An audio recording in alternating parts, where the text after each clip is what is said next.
Hi, so we're going to pick up with where we left off before spring break, talking about radian measure angles. So we have radian measure of an angle. Remember that a radian is defined to be this. Here I have the unit circle. This is one radius. This is a length 1. If we lay out this curved distance, so this arc length is 1 unit, just like this straight distance is 1 unit, that angle in standard position defines 1 radian angle. This angle is a little bit less than 60 degrees. It's approximately 57, but a little bit less than 60. That's a nice number to remember, but hopefully we're going to get to the place where you don't need to be thinking in degrees all the time. The goal here today is to get you to start to think more in radians rather than in degrees all the time, and hopefully that will make it easier for you. One thing to bear in mind is this: since the entire circumference of the circle, this is the unit circle, the entire circumference is 2 pi times r, but remember r in this case is 1, so the circumference of this circle is 2 pi. Whatever arc length you have on the circle determines the radian measure of that angle. And so, as we talked about before spring break, 1 complete revolution corresponds to 2 pi radians. 360 degrees corresponds to 2 pi radians. And a half of a revolution, the semicircumference, is pi. And so the 180 degrees corresponds to pi radians. This is one of the key translators. This allows you to translate from any value in degrees to any value in radians and vice versa. Remember that we also had some special angles. We had 30-degree angle, a 45-degree angle, and a 60-degree angle. For now, for this topic, we're going to discuss only these 3 non-quadrantal angles. Remember that quadrantal angles are angles whose terminal side in standard position falls on one of the axes. That corresponds to 0 degrees, 90 degrees, 180 degrees, 270 degrees, and 360 degrees. Hopefully we're going to get to where, instead of thinking in degrees all the time, we can begin to immediately get used to and think in radians. This is the relationship, 180 degrees is equal to pi radians, that allows you to find these. Remember what we did. To get from 180 to 30 degrees, you divide by 6, and so you divide by 6. If you divide both sides of this by 6, you get 30 degrees corresponds to pi over 6 radians. If you divide both sides by 4, 180 divided by 4 is 45. That corresponds to pi over 4 radians. And then similarly, 60 degrees, take 180 degrees, divide by 3, 60 degrees corresponds to pi over 3.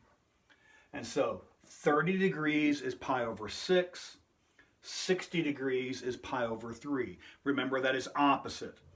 30 degrees is pi over 6, 60 degrees is pi over 3, and vice versa. Pi over 3 is 60 degrees, pi over 6 is 30 degrees. And then 45 degrees is pi over 4. Now, these correspond to what we call reference angle families. So, consider theta reference. Let's concentrate now on pi over 6. Now, remember that the reference angle always lies against the x-axis. In quadrant 1, theta reference and theta are the same angle. So if theta reference is pi over 6, in quadrant 1, that angle is pi over 6. In quadrant 2, theta reference lies against the x-axis. So theta reference is pi over 6. Now the question is, how many radians is that? Remember, that is pi radians, but then you back off or subtract off pi over 6. That would be 6/6 minus 1/6. That corresponds to 5 pi over 6. Pi over 6, 5 pi over 6. Now, quadrant 3, there's theta reference of pi over 6. That would be 6/6 plus 1 extra sixth. That totals 7 pi over 6. And then finally in quadrant 4, that's 1 complete revolution, but you subtract off, you back off a pi over 6. That's 2 pi. 2 pi is the same as 12/6. 12/6 subtract off 1/6 corresponds to 11 pi over 6. And so one thing that you need to begin to get firmly in your mind is this. This is the reference angle family for reference angle pi over 6. Pi over 6, 5 pi over 6, 7 pi over 6, 11 pi over 6. 1, 5, 7, 11. Pi over 6, 5 pi over 6, 7 pi over 6, and 11 pi over 6. Those need to become very familiar to you, and so that you have them at the tip of your tongue or at the tip of your mind. Pi over 6, 5 pi over 6, 7 pi over 6, and 11 pi over 6. Pi over 6, 5 pi over 6, 7 pi over 6, 11 pi over 6. If you need to, make yourself flashcards, but do whatever it takes so that those 4 angles stay in your mind as those are the reference angle families for pi over 6. The little picture here, I've had a person tell me this reminds them of a little bow tie. If that helps you remember it, that's wonderful. But the point is, you need to know that pi over 6, 5 pi over 6, 7 pi over 6, and 11 pi over 6 are the reference angle family for theta reference equals pi over 6. All right? Next is, suppose theta reference is pi over 4. Well, in quadrant 1, theta reference is theta. If this is pi over 4, then this angle theta is pi over 4. In quadrant 1, theta reference and theta are the same angle. In quadrant 3, this is pi over 4. So that's pi, but you have to subtract off 1/4. That would be 4/4. Take away 1/4. 3 pi over 4 is the quadrant 2 angle in the theta reference equals pi over 4 family. In quadrant 3, that would be 4/4, but now we need to add on an extra 4th. That corresponds to 5/4. And then in quadrant 4, that corresponds to 1 complete revolution, but you subtract off 1/4. 1 complete revolution, but subtract off 1/4. 2 pi is the same thing as 8/4. 8/4, take away 1/4. 7 pi over 4. And so we talked about this before spring break. These are the odd multiples of pi over 4. 1/4, 3/4, 5/4, 7/4. So 1 pi over 4, 3 pi over 4, 5 pi over 4, 7 pi over 4. That's the pi over 4 reference angle family. 1/4, 3/4, 5/4, 7/4. Those need to become grouped together in your mind so that when you see them, that a flag in your mind immediately goes up that this is the reference angle for pi over 4. That's that reference angle family. And then we have the third is if theta reference is pi over 3. Again, it's the same idea in each of the 4 quadrants, but now the reference angle is pi over 3. Well, in quadrant 1, theta reference is theta. So if this is pi over 3, this angle is pi over 3. In quadrant 2, remember that the reference angle always lies against the x-axis. So this is pi over 3. That would be 1/2 of a revolution, that's pi radians, but you subtract off 1/3, 3/3 minus 1/3 is 2/3. Pi over 3 is the quadrant 1 angle, 2 pi over 3 is the quadrant 2 angle. In quadrant 3, that's pi, which is 3/3, 3/3 plus another third, 4 pi over 3. And then finally in quadrant 4, that's 2 pi, which is to say 8/4, take away 1/4. I'm sorry, that's 6/3. 6/3 take away 1/3 is 5/3.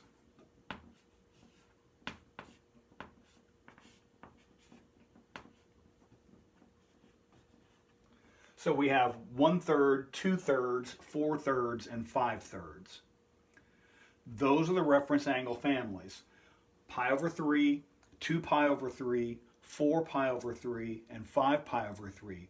That's the reference angle family for theta reference is pi over 3. 1/3, 2/3, 4/3, 5/3.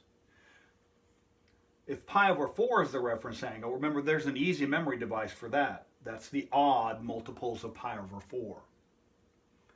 But 1/3, 2/3, 4/3, 5/3, those need to begin to register, become familiar in your mind, so that when you see them, a flag goes off in your mind to know that this is the reference angle family for pi over 3. Or, and back to the beginning, pi over 6, 5/6, 7/6, and 11/6. That's the reference angle family for pi over 6. Those just need to become part of your mental furniture. The same angles tend to occur over and over and over again. These are the special angles that you'll need to know going into pre-calculus and the calculus sequence. These are the angles, these are the values that need to be in your mind so that you have them without needing to reference any picture, without needing to reference in a calculator. These need to be part of what's in your mind when you're dealing with these angles. Pi over 6, 5 pi over 6, 7 pi over 6, 11 pi over 6. That's the reference angle family for pi over 6. Pi over 4, 3 pi over 4, 5 pi over 4, 7 pi over 4. That's the reference angle family for pi over 4. And for pi over 3, the reference angle family is pi over 3, 2 pi over 3, 4 pi over 3, 5 pi over 3. If you need to make flashcards, make flashcards. Try not to always have to think in terms of degrees and then translate. Start to think purely in radians and you'll be better off in the long run. Recognize that these are the angle family, the reference angle families for these special angles. Now remember, the reason that these are special angles is this: pi over 6 corresponds to the 30, 60, 90 triangle, but what we will now call this is pi over 6. And this was 1/2, this was 1, and this is root 3 over 2. Pi over 3 corresponds to 60 degrees. See how this picture corresponds to this half of this little bow tie. Well, a similar thing happens here, except now look, the picture has been upended. And so this corresponds to the same 30, 60, 90 triangle, but it's drawn vertically here, where this is the 1, this bottom piece is the 1/2, this distance is the shorter, that's 1/2, and this is root 3 over 2. And this angle is pi over 3. It's the same basic picture we had before. I had you actually draw these pictures on the exam for this work. So this is pi over 6. this is pi over 3. Remember, it's backwards. Pi over 6 is the smaller angle. Pi over 3 is the larger angle. And so pi over 6 is the smaller angle. Radical 3 over 2 is on the bottom side, the horizontal side. 1/2 is the vertical side. For pi over 3, 1/2 is the horizontal side. Root 3 over 2 is the vertical side. In both scenarios, 1 is the hypotenuse. Now, the picture we drew before for the pi over 4 used these values. This was the value of 1, this value was 1, this value was the square root of 2. It turns out it's easier to work with this if we use a similar but different triangle.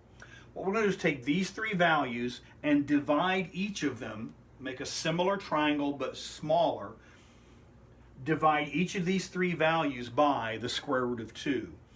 If you divide this hypotenuse, square root of 2, divide by square root of 2, the hypotenuse is then 1.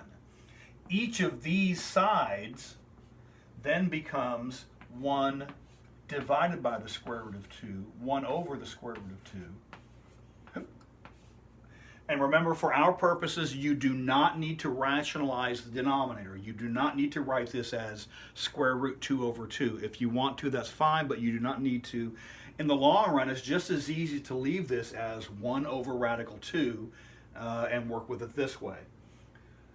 So these three triangles are going to be the keys to understanding the function values for each of these angles. So if you need to, make yourself some flashcards, but recognize the reference angle families for these three angles and the triangles they come from. Once you have that in your mind, then we're going to be able to compute the trigonometric function values for any of these angles, because you now have in your mind all the pieces needed to do that. And it doesn't become a memorized contest. It becomes taking the information that you know and using it in the appropriate way.